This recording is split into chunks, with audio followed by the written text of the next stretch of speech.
함께 기도하시겠습니다. 하나님 아버지, 은혜를 감사합니다. 죄인을 불러 의롭다 하시고 하나님을 가까이 할 수 있는 은혜를 주시니 감사합니다. 오늘도 그 은혜를 의지하여 하나님께 나아가오니 우리의 기도를 인도하시고 응답하여 주옵소서.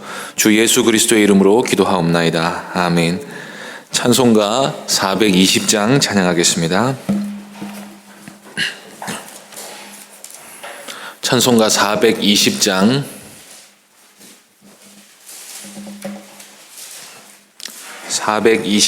함께 찬송하겠습니다. 너 성결케 위해 늘 기도하며 너 주 안에 있어 늘 성경 보고 온 형제들 함께 늘 사귀면서 일하기 전마다 너 기도하라. 너 성결케 위해 내 머리 숙여 저 은밀히 계신 내 주께 빌라. 주 사귀어 살면 주 닮으리니 널 보는 이마다 주 생각하리. 너 성결케 위해 주 따라가고 일 다급하여도 당황치 말고 참 즐거울 때나 또 슬플 때나 너 주님만 믿고 늘 따라가라. 너 성결케 위해 늘 기도하며 내 소원을 주께 다 맡기어라. 너 성령을 받아 주 섬겨 살면 저 천국에 가서 더 잘 섬기리. 하나님 말씀 야고보서 3장 13절부터 18절까지입니다. 신약성경 374쪽입니다. 야고보서 3장 13절부터 18절까지 말씀입니다. 3장 13절부터 18절까지 한 절씩 교독하겠습니다. 너희 중에 지혜와 총명이 있는 자가 누구냐? 그는 선행으로 말미암아 지혜의 온유함으로 그 행함을 보일지니라.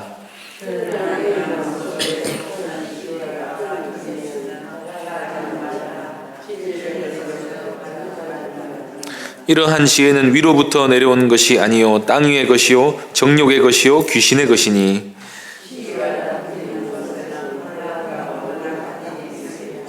오직 위로부터 난 지혜는 첫째 성결하고 다음에 화평하고 관용하고 양순하며 긍휼과 선한 열매가 가득하고 편견과 거짓이 없나니 화평하게 하는 자들은 화평으로 심어 의의 열매를 거두느니라. 아멘. 이 시간에 위로부터 난 지혜라는 제목으로 하나님 말씀 전하겠습니다.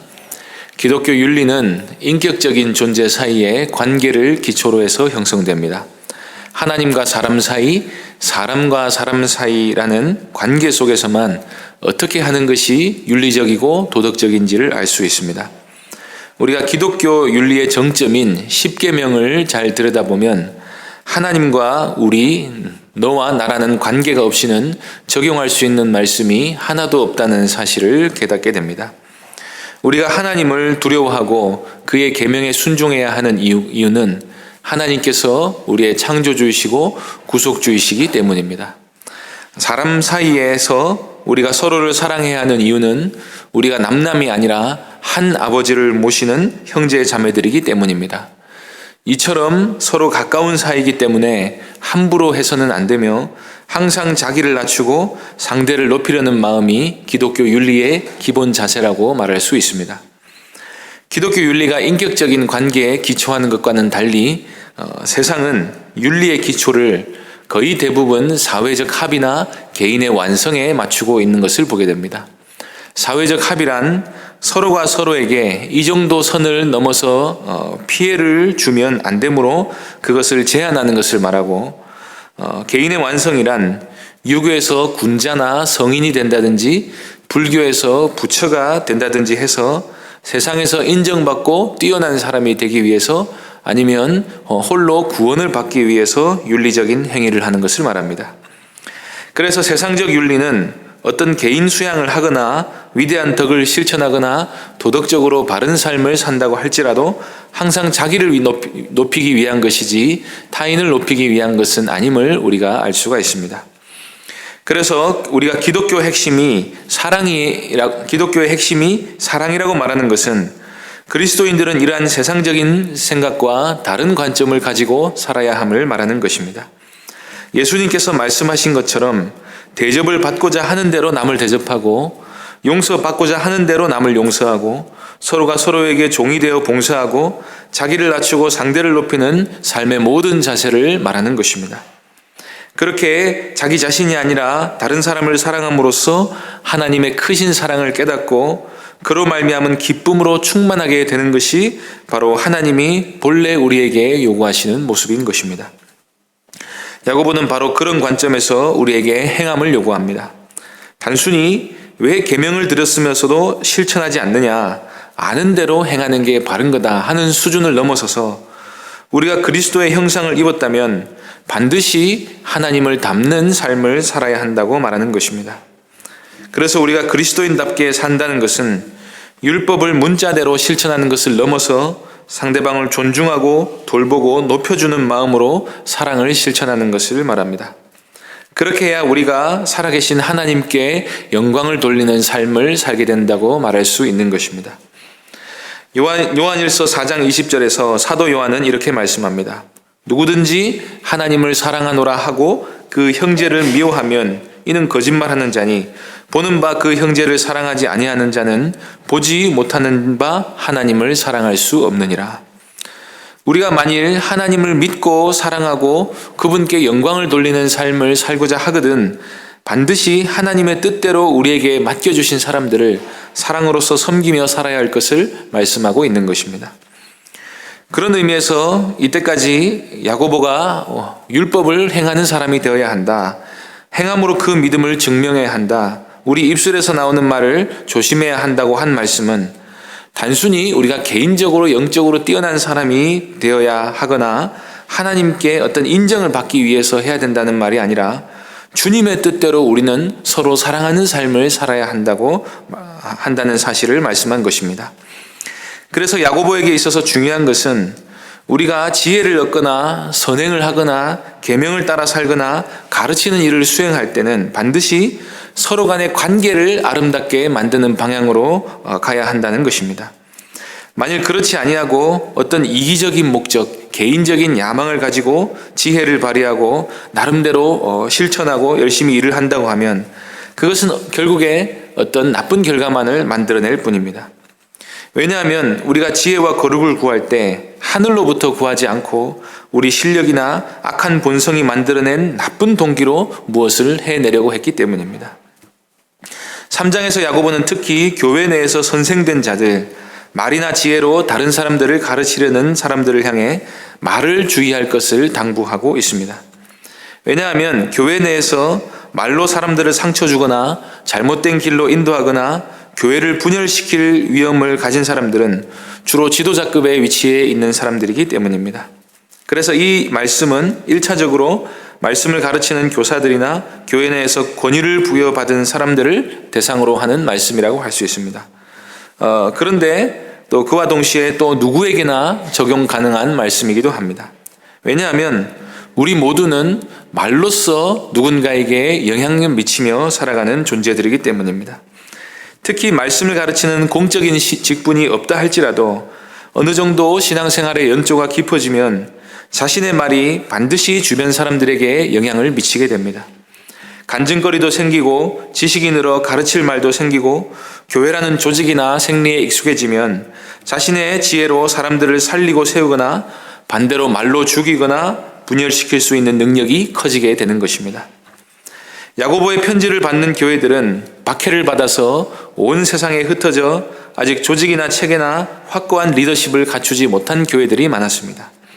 그래서 교회 내에서 소위 선생을 자처하는 사람들이 많아졌을 것입니다. 오늘날에도 어떤 교단은 목사를 따로 세우지 않고 자기들끼리 돌아가며 설교를 하거나 가만히 묵상하다가 은혜를 받은 사람이 그날 말하는 예배를 드리는 곳이 있습니다.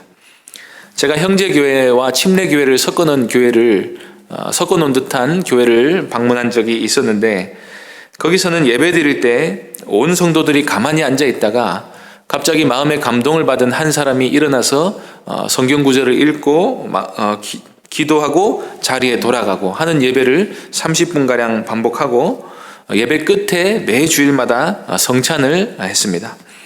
목회자가 있었지만 목사라는 명칭은 쓰지 않았고 평소에 목회자라는 직분도 강조가 되지 않았습니다.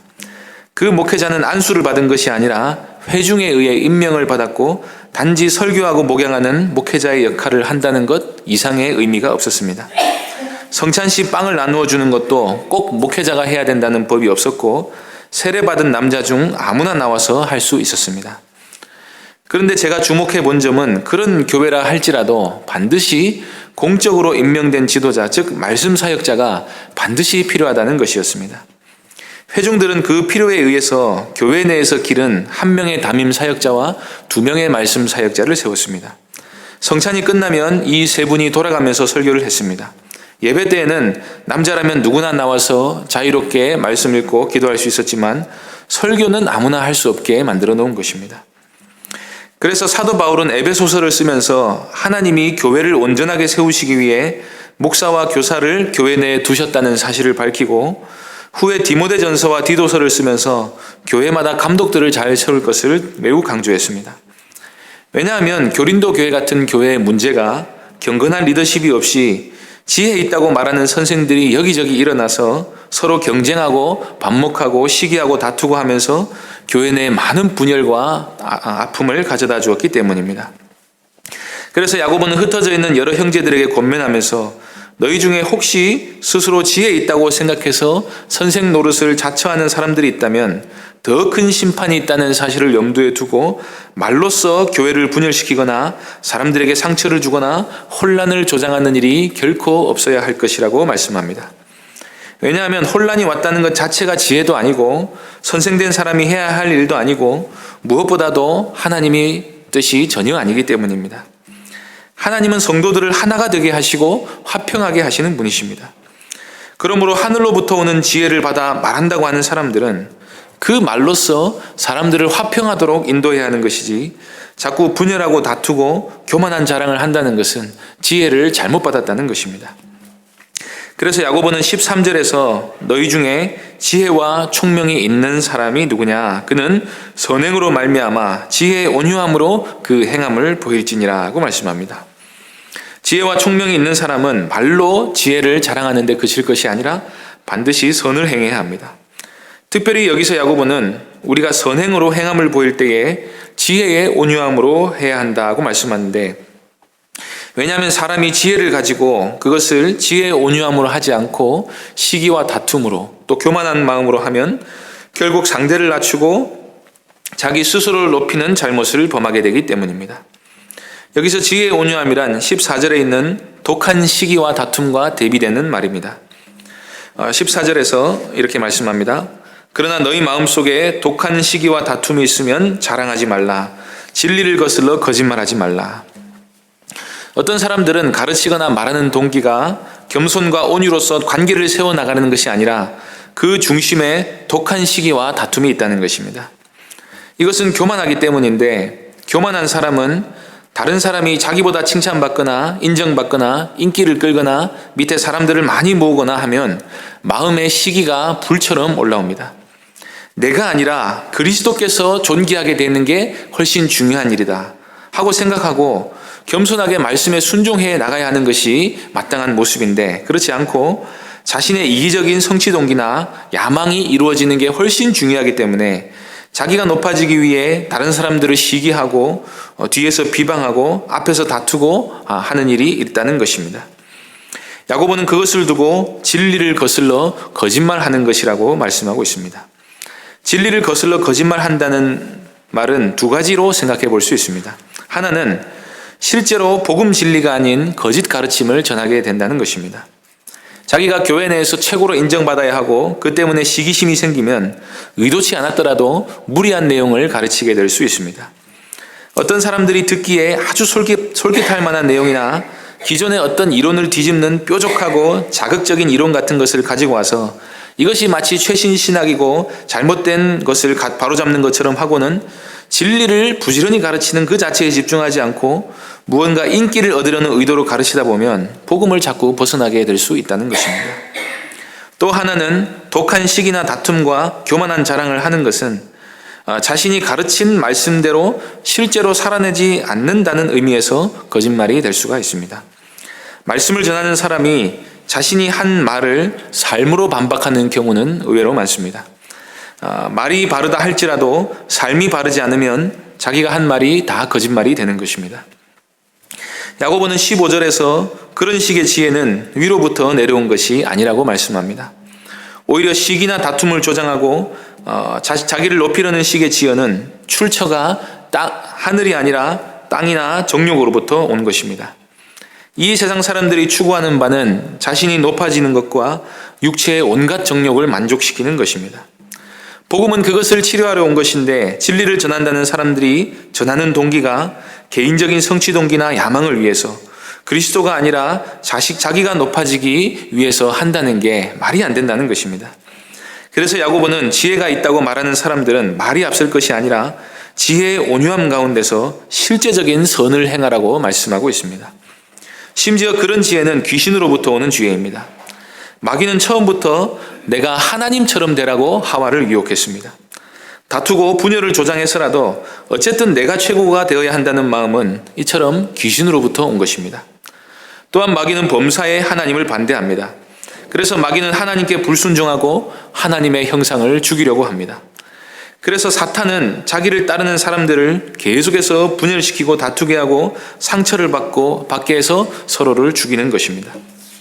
그래서 야고보는 16절에서 시기와 다툼이 있는 곳에는 혼란과 모든 악한 일이 있다고 말씀합니다. 이런 결과를 만들어내는 것은 지혜가 위로부터 온 것이 아닙니다.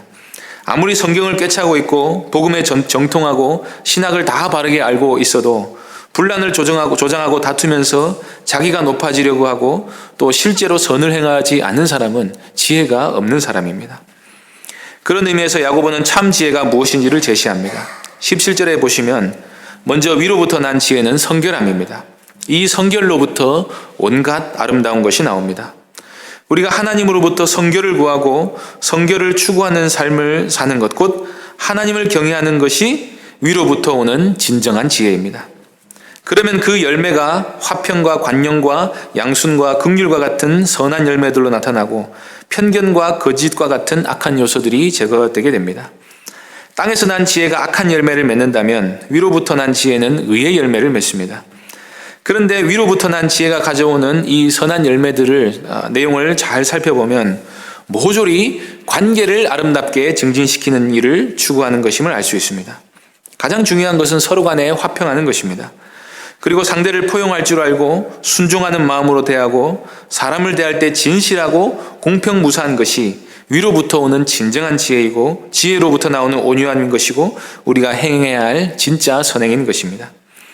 야고보는 우리가 하나님 앞에서 성결을 구하면 하나님이 하늘로부터 참 지혜를 주실 것이고 그 지혜를 따라 선을 행한 결과는 우리가 평화의 사자가 될 것이라고 말하고 있는 것입니다. 예수님께서는 팔복의 7번째 부분에서 화평하게 하는 자는 복이 있나니 그들이 하나님의 아들이라 일컬음을 받을 것이라고 말씀하셨습니다. 어디 가서든지 경쟁하고 다투고 시기하면서 독한 마음을 품고 자기를 높이려고 하는 사람은 하나님의 자녀라고 불릴 자격이 없다는 것입니다. 하나님의 참 자녀는 참 주님의 계명을 실천하려고 하는 사람일 터인데 그것이 바로 서로 사랑하라 하신 계명을 따라 자신을 낮추고 상대방을 높이는 일을 감당하는 일이라는 사실을 분명히 붙들고 위로부터 난 지혜를 구하시고 입술에 선한 열매를 맺어 나가시는 모든 선한 성도님들 되시기를 바랍니다. 기도하겠습니다. 하나님 아버지, 우리가 말에다 실수가 많고 또 이 죄의 정욕이 우리를 자꾸 독한 시기와 다툼으로 이끌어 나가는 것을 봅니다. 이러한 죄인을 구원하셔서 의롭다 하셨사오니 하나님 아버지의 그 놀라우신 뜻을 따라서 우리가 지혜의 온유함으로 선을 행할 수 있게 하여 주시고 우리를 사랑하신 그리스도의 형상을 닮기까지 부단히 애쓰는 저희가 되게 하여 주옵소서. 주 예수 그리스도의 이름으로 기도하옵나이다. 아멘. 하늘에 계신 우리 아버지여, 이름이 거룩히 여김을 받으시오며 나라의 임하옵시며 뜻이 하늘에서 이룬 것 같이 땅에서도 이루어지이다. 오늘날 우리에게 일용할 양식을 주옵시고 우리가 우리에게 죄 지은 자를 사하여 준 것 같이 우리 죄를 사하여 주옵시고 우리를 시험에 들게 하지 마옵시고 다만 악에서 구하옵소서. 대개 나라와 권세와 영광이 아버지께 영원히 있사옵나이다. 아멘. 이 시간 기도하실 때에 화평으로 심어서 의의 열매를 거두는 아름다운 교회가 되게 해주시기를 위해서 기도해 주시기 바랍니다. 연휴 기간에 이 땅에 코로나19가 확산되지 않도록 지켜달라고 기도하시고 또 성도들의 안전을 지켜주시기를 위해서 기도해 주시기를 바랍니다. 내년에 있을 중직자 선출을 위해 기도해 주시고 병중에 있는 여러 성도들을 위해 기도해 주시고 다음 세대를 위해 기도해 주시고 또 개인적으로 기도해 주시기 바랍니다.